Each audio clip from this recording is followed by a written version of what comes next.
Don't stress your mind, we coming home tonight. Hi everyone! Welcome back to my channel. This is Evonnie Almiñe. Sa mga bago pa lang po dyan, please hit the subscribe button and ring the bell for the notification. So welcome back! Salamat po sa lahat ng mga nanonood, sa mga subscribers ko po. Thank you po sa lahat ng mga nagsusuporta sa channel ko. For today's video, let's talk about an arithmetic sequence, finding the last term of an arithmetic sequence, the arithmetic means, and of course, the sum of the terms of an arithmetic sequence. So, let's find out. An arithmetic sequence is a set of series or sequence containing a pattern with a common difference. The common difference is a fixed number or the constant number in the given sequence. So to obtain the next term of an arithmetic sequence, all we have to do is add the common difference from the previous term. So for example, let's have this 3, 5, 7, 9. What is the next term? So, what have you observed to this sequence? So, you have the first term, 3. The second term is 5. The third term is 7. And the fourth term is 9. So, what would be the fifth term? So, what is the common difference? Of course, all you have to do is subtract. Finding the common difference, subtract a sub 2 and a sub 1. So, what's the value of a sub 2? Of course, a 5 minus the a sub 1 or the value of the first term is 3. Therefore, the value of the common difference is 2. Okay, now, since the common difference is 2, we have to add from the previous term, as what I have said a while ago, add the common difference from the previous term, which is 9. So, 9 plus 2 is 11. Therefore, this is the next term or the fifth term. Ang dali-dali lang po. So, papaano kapag yung tinanong ko sa inyo is given this sequence, we have to find out the 25th term or a sub 25. How are we going to find out this? Okay, don't you worry. Meron po akong ibibigay sa inyo na formula para mas mapadali po natin yung pag-solve ng value ni a sub 25. Kasi kapag ginanito po natin siya na 3, 5, 7, 9, 11, what comes next? Of course, 13, 15. By just adding 2, then our solution becomes longer. So, kailangan po natin yung formula to make it easier. We coming home tonight. Our goal is to find out the value of a sub 25.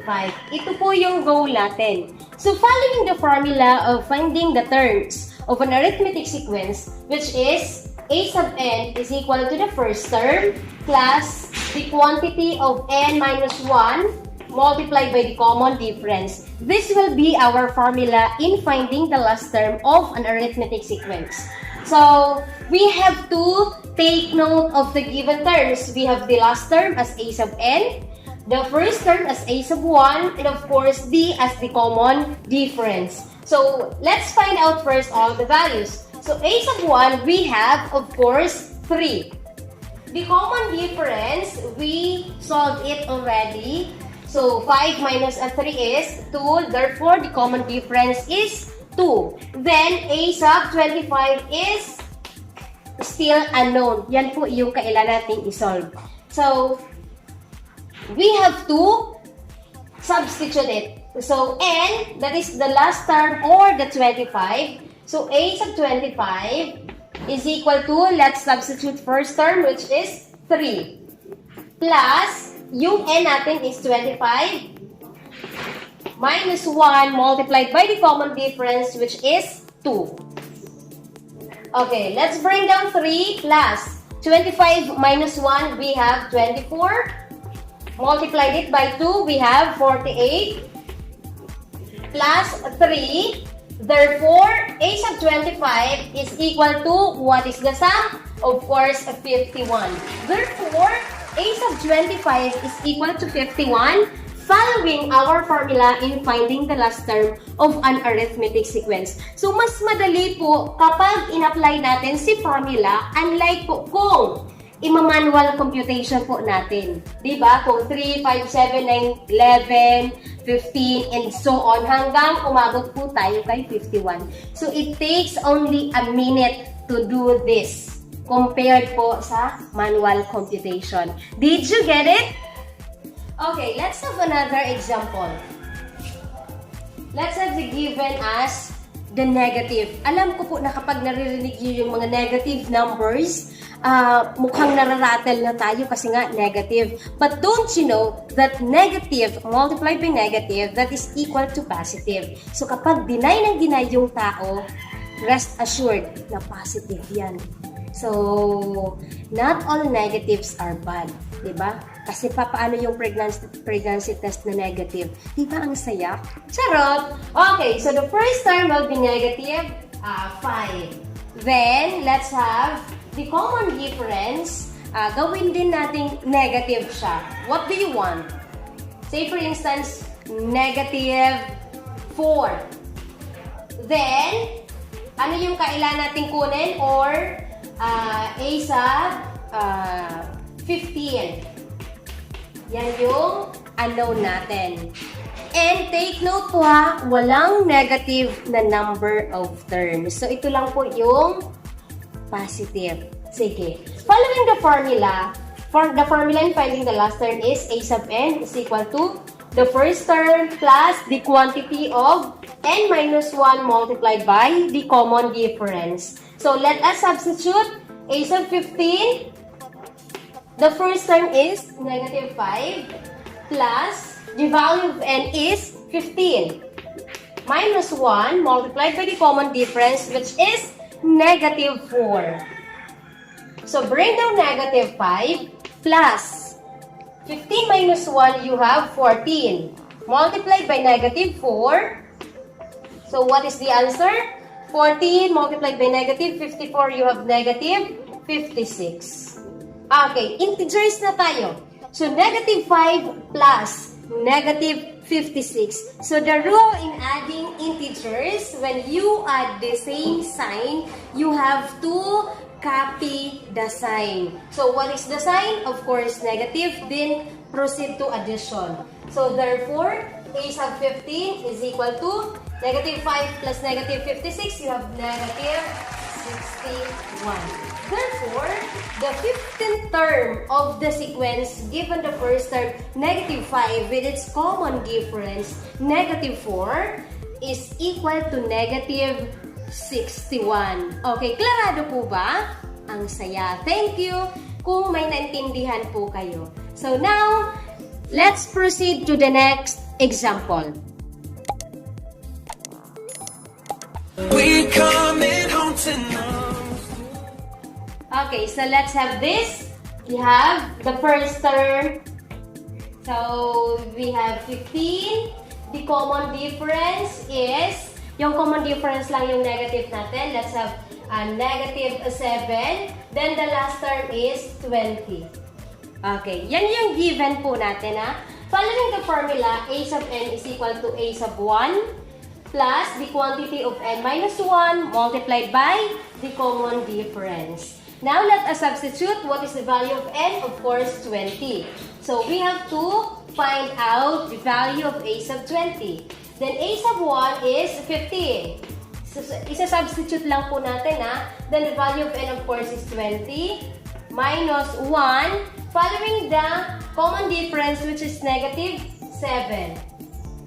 Bring down 15 plus 20 minus 1, we have 19. Multiplied it by negative 7. What is the answer? So, 19 multiplied by negative 7, we have 133. Negative 133. So, bring down 15. So, we have 15 plus negative 33. So, what have you observed? Unlike signs. Right? Diba? So this is positive and this is negative. So following the rule of integers, when adding unlike signs, we have to subtract it, then follow the sign of the greater value. So which is greater, 15 or 133? Of course, 133.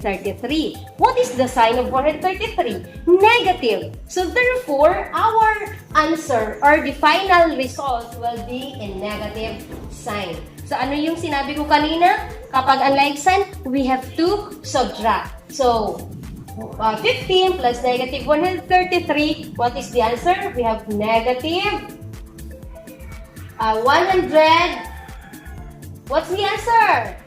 Could you please help me? 118.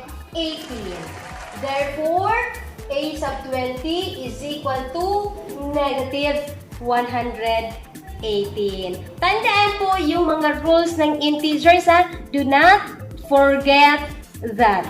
That is our fundamental knowledge pagdating po dito. Okay, let's proceed to finding the terms in a sequence. So that is arithmetic means. How are we going to insert arithmetic means? So for example, We coming home tonight. let's insert 4 terms between 4 and 29. Sige, 4 and 29. So, how many arithmetic means do we need to insert? Okay, 4 terms. So, gawin muna natin sequence siya. So, 4, then, this is the first arithmetic means, the second one, the third, the fourth one, then this is your last term. So, we have to insert 4 terms between 4 and 29. So, all in all, we have how many terms? So, 1, 2, 3, 4, 5, 6. So, in this sequence, we have 6 terms. But we need to find out the missing 4 terms. So, of course, how are we going to do that? Since ganito lamang yung given, how are we going to insert that 4 terms? Siyempre, kailangan po natin gamitin si formula in finding the last term of an arithmetic sequence. So, ano nga po ulit yun? We have a sub n is equal to a sub 1 plus the quantity of n minus 1 multiplied by the common difference. So, pero, in this case, hindi pa po natin alam what is the value of our common difference. So, first and foremost, yan po muna yung kailangan nating hanapin. So, applying here, so a sub n, how many terms? We have 6 terms. So, a sub 6, the first term is 4 plus the last term or the number of terms is 6. So, we have to substitute it, multiplied by the common difference which is unknown. Hindi po natin yan alam. So, ano po yung value ng a sub 6? We have 29 since siya po yung last term. So, isa-substitute po natin yan. Equals of 4. 6 minus 1, you have 5. Bring down this, so you have 5d. Tama? So, 29 and 4, then applying a linear algebra, we have, so 29 minus 4, or subtract both sides by 4. 4 minus 4 plus 5d. So, 29 minus 4, we have 25. Then, 4 minus 4, of course, 0. Bring down 5. D. Linear algebra na po yan. So, find the value of D. Of course, we have to divide 5 both sides. So, divide by 5 both sides. 5 divided by 5, of course, 1. So, 1D. So, consider na po yan na merong 1 dito. 25 divided by 5. What's the answer? Of course, 5. So, nakuha na po natin yung common difference. The common difference in this sequence is equal to 5. Now, how are we going to insert the arithmetic means? So, kanina sinabi ko po sa inyo, in order to obtain the next term of an arithmetic sequence, we have to add the common difference from the previous term. Since yung previous term po natin is 4, we have to add 5. So, ano po ulit yun? So, 4 plus 5, of course, 9. plus a 5, you have 14 plus a 5, 19 plus 5, 23. So what are the four arithmetic means? 24, I mean. So this is 24, not 23. So therefore, the four arithmetic means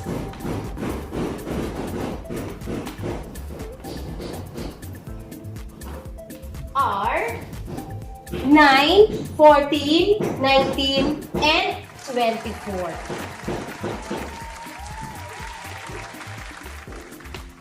Okay. Yan lang po ang procedure po in finding or in inserting the terms of an arithmetic sequence na ang tinatawag po natin sa kanya ay arithmetic means. We coming home tonight. Okay, let's have another example in inserting arithmetic means of an arithmetic sequence. So let's have insert three terms between 23 and negative 9. 23 and negative 9.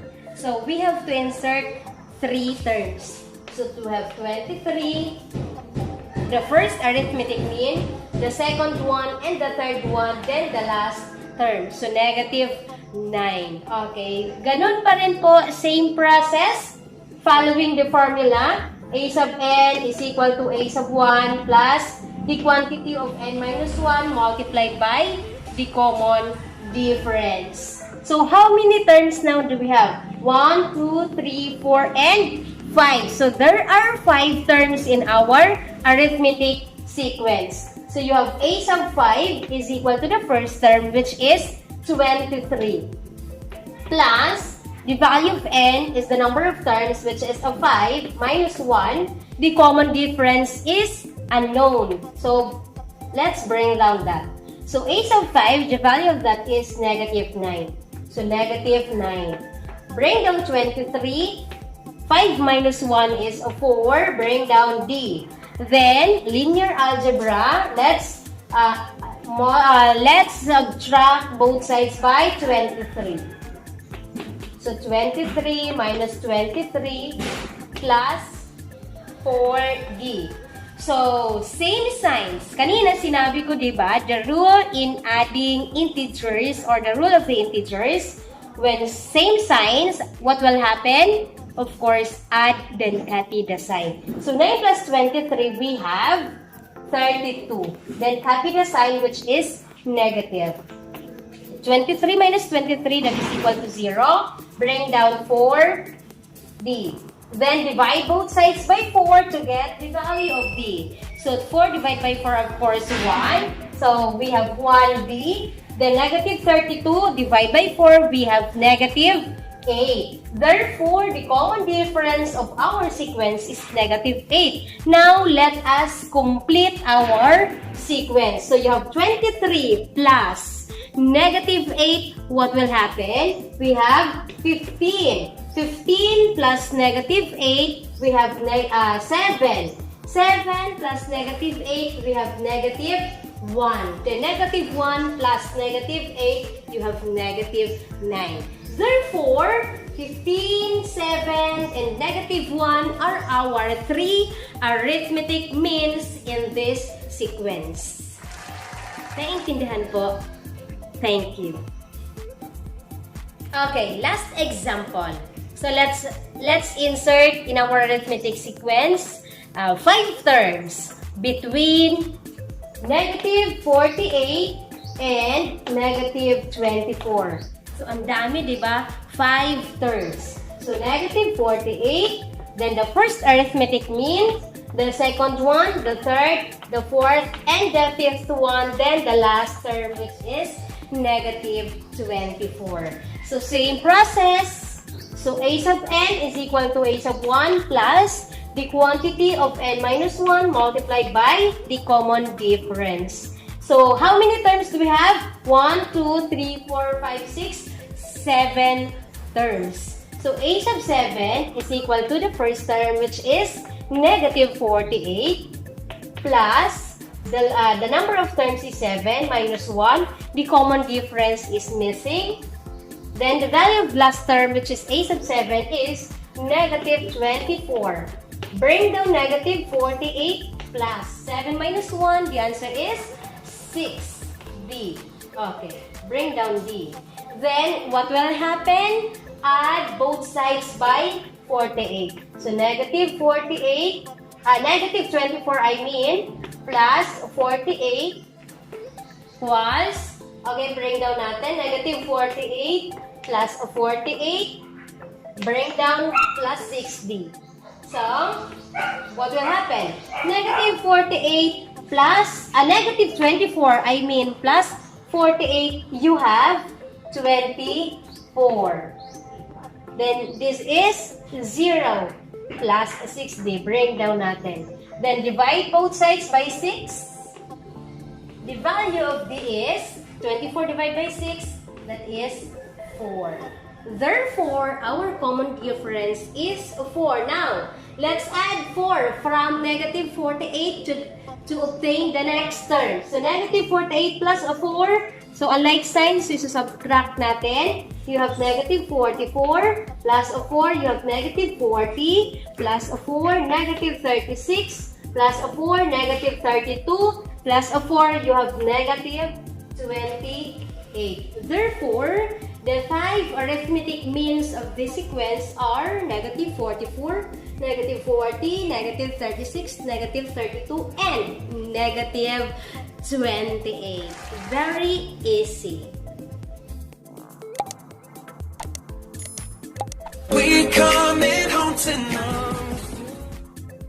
So, tapos na po natin yung finding the last term of an arithmetic sequence, inserting terms between arithmetic sequence. Now, let's proceed to finding the sum of the terms of an arithmetic sequence. For example, so find the sum of the first 25 terms of the sequence 6, 10, 14, 18. Okay, this is our sequence 6, 10, 14, 18. What are we going to do is we have to find the sum of the first 25 terms. So what could be our formula? Here it goes. So S sub n, or sum of the terms, is equal to n over 2 multiplied by twice the first term plus quantity of n minus 1 multiplied by the common difference. So, what is our last term? We have 25, diba? So, how about the first term? Our first term is 6. So, given dito, the common difference, how are we going to find out the common difference? Of course, 10 minus 6, you have 4. So, lahat po ng given values natin ay andito na. So, what are we going to do next is to substitute it. So, the number of terms is 25. So, 25 over 2, twice the first term is 6, plus, the number of terms is 25, minus 1, the common difference is 4. Now, PEMDAS rule. So, parenthesis of first. So, 25 over 2, you have 2 times 6, you have 12, plus 25 minus 1, you have 24 multiplied by 4. Bring down 25 over 2, then 12 plus 24 multiplied by 4, you have 96. Okay, now add 12 plus 96, you have 108. Multiplied it by 25 over 2. Okay, meron po tayong common factors. So, this is 108 can be divided by 2. So, 108 divided by 2, you have 54. So, ito na lang po yung kailangan nating i-multiply. So, 25 multiplied by 54. So, i-try po natin. 25 times 54. Multiply natin po yan. 4 times 5, you have 20. Carry 2. 8, 10. 5 times 5, 25. Carry 2. 10 plus 2, you have 12. So, add, you have 3, 1. So, therefore, the sum of the first 25 terms of this arithmetic sequence is equal to 1,350. As simple as that.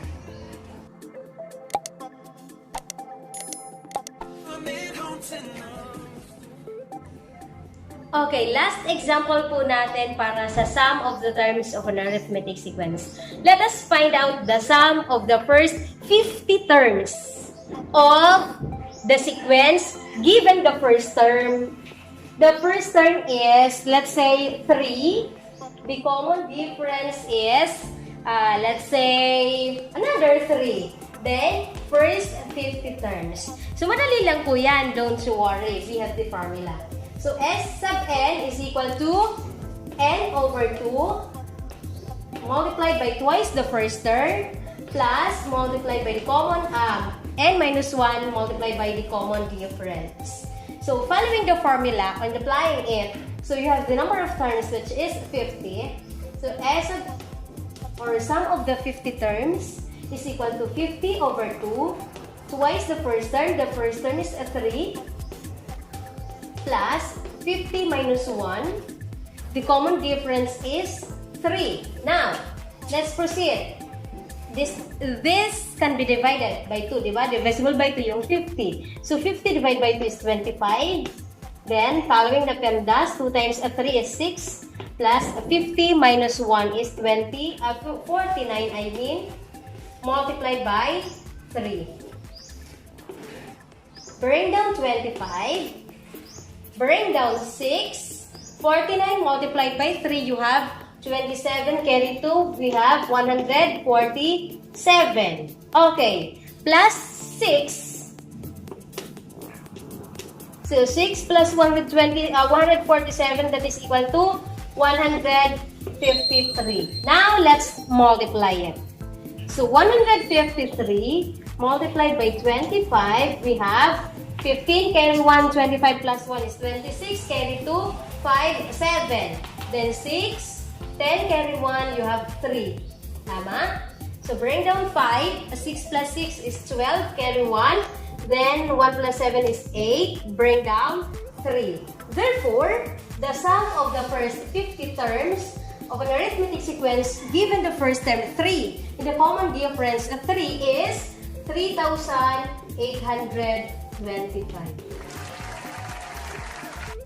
Tapos na po tayo sa ating lesson for today.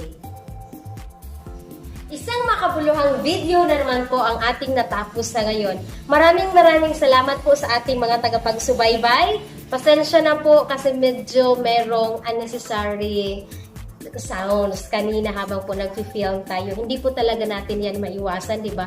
May mga bagay po talaga na sadyang ganun yung nangyayari. Hindi natin inaasahan, pero nangyayari. So, pagpasensyahan nyo na po at sana po ay hindi yun nakaabala po sa panunood ninyo sa video kong ito. And I hope that you learned something from my discussion today. So, thank you everyone sa patuloy niyo pong pagsubaybay sa channel ko. Sa mga bago po, please hit the subscribe button and ring the bell for more notifications. See you in my next vlog. Thank you everyone. God bless!